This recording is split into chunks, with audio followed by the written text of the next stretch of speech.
lumabas kami isang beses ng concert.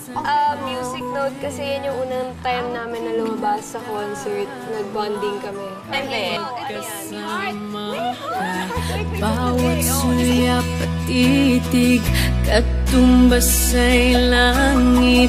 Bakit nasa isip wala nang papalit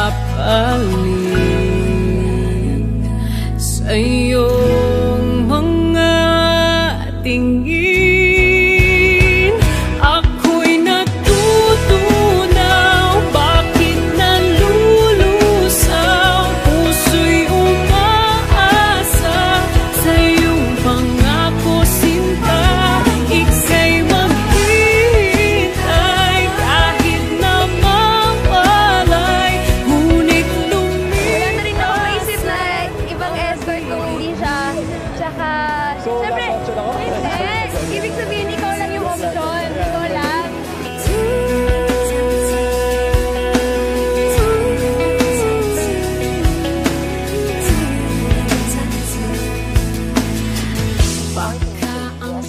Ako, I want to. Pero, syempre, maraming factors din.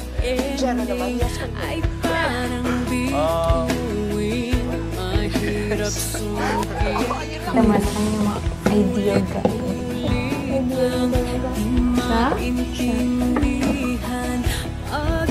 Pasok naman. Pasok naman. Pasok sa standards. Ang iyong mga tingin. Ako'y At nakasama ang umarte si Jeron. Showbiz. Gusto mo si Jero kasi gusto mo talaga siya. Kaysa... nasa Oh, sabi niya!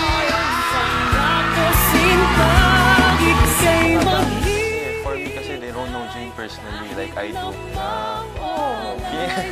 Feeling ko yung mga sinasabi nila kasi di pa nila ganun kakilala si Jane. Ako, since before PBB House, kilala ko na siya and yung lahat ng ina-accuse sa kanya, yung mga masasama, hindi totoo yun. Dahil mabait talaga si Jane. Naman ako para sa kanya, hindi para sa kanila.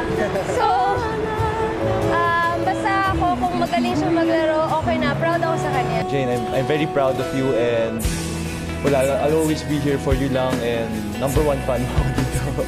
Siyempre yun nga, thank you for everything.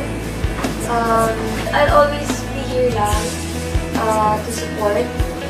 And actually, #1 fan din ako.